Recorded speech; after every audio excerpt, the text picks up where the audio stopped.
Hey everyone, I'm Josh Tedder from 6 Months Later, and I've got a bunch of questions to answer that were submitted by viewers like you on YouTube. So let's go ahead and dive in. All right, first question. What is the single best feature available for the Model 3 that you've experienced? What is the biggest shortcoming so far? That is a fantastic question. Probably the most obvious one would be autopilot. There's nothing like it. It immediately changes your life overnight. So I'm going to say autopilot for right now. We've got a video coming out about autopilot. Yeah, that's probably why it's in my head, but I'm going to say autopilot. Biggest shortcomings so far. That's tough. There are not that many shortcomings with the Model 3. Although here's one.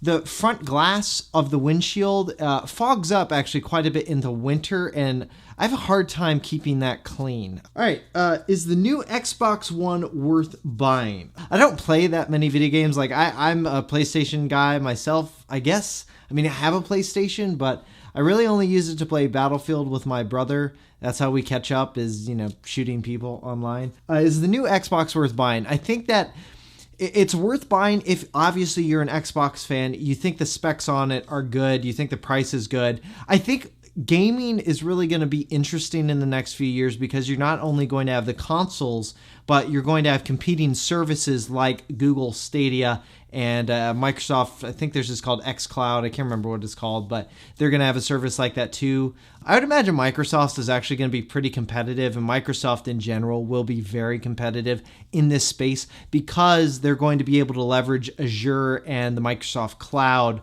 for their service. Sorry that didn't really answer your question, but those are at least my thoughts on video game consoles right now. All right, next question.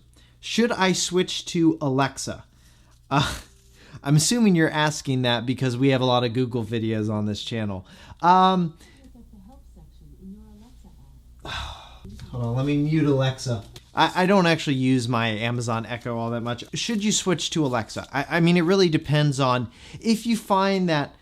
Well, it depends first what you're switching from. If you're switching from Google to Alexa, I don't know if there's that many features that Alexa has that Google hasn't replicated or just doesn't have yet that is going to make it worth switching to you unless you're really baked into the Amazon services ecosystem. But Amazon doesn't, like, Google is much more of a services focused company than Amazon. Amazon is typically just trying to get you to subscribe for another year of Amazon Prime. It would really depend on your use case and what you're using Alexa for. So I can't answer that. But I'm not going to say like Alexa's bad or anything. I just chose Google for my home stuff. Should have made sure all these were not upside down. All right, next question. Hey Josh, really enjoy your videos. Thank you. Is there any way that you can do videos about car receivers and touchscreens? Yeah, we may have a car receiver like touchscreen or like a third-party radio that you put into an older car. We may do something like that in the near future. Who knows? But yeah, I'm open to it. Do you have a pet? How many Google Home devices do you have? I do not currently have a pet. Most of the pets, if you see any in the videos that we do on like the Nest Hub and Nest Hub Max, those are typically pets that I had during childhood or that are at my parents' house. My favorite pet still to this day was a cat named Tiger. Sadly, he passed away last year, but you'll see his photos a lot if you watch a lot of the videos on the channel. How many Google Home devices do you have? 1 sec. All right, 1, 7, 8, 14, 15, 16, 17. 17 devices. Have you tried Google Stadia? I have not. I think the technology is pretty cool.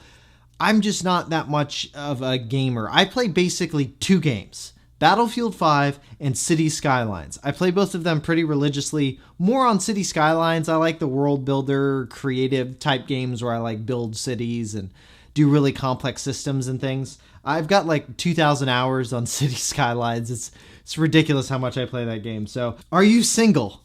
I guess I didn't specify that I was only answering tech questions. Am I single? No, I am not single. So, thank you for the question. And sorry to disappoint if that was the implication of your question. Hey Josh, just wanted to mention that I always like watching all of your videos, including the Tesla content. I used your referral code, thank you, and picked up my Model 3 on Friday. Hey, congratulations on getting your Model 3. That is awesome. You're going to love that car. Would love to see more Tesla videos if possible. Thanks again, Harry. All right, well, Harry, this is your lucky day because there's a Tesla video coming out probably within the next 24 hours when this video is released. We're doing one 6 months later review on autopilot, and then in 2020, there will of course be more Tesla Model 3 videos, and there'll be a 2 years later review of the Tesla Model 3 as well. All right, next one. Hey, Josh. Hey, here's my question. Why do you prefer Android over iOS? I think everyone has a different perspective in terms of performance, so I would like to hear about yours, and I'm assuming that you are an Android user. Also, apart from that, have you had any post-secondary studies? It's a second question, I know, and I'm sorry, but I'm just curious.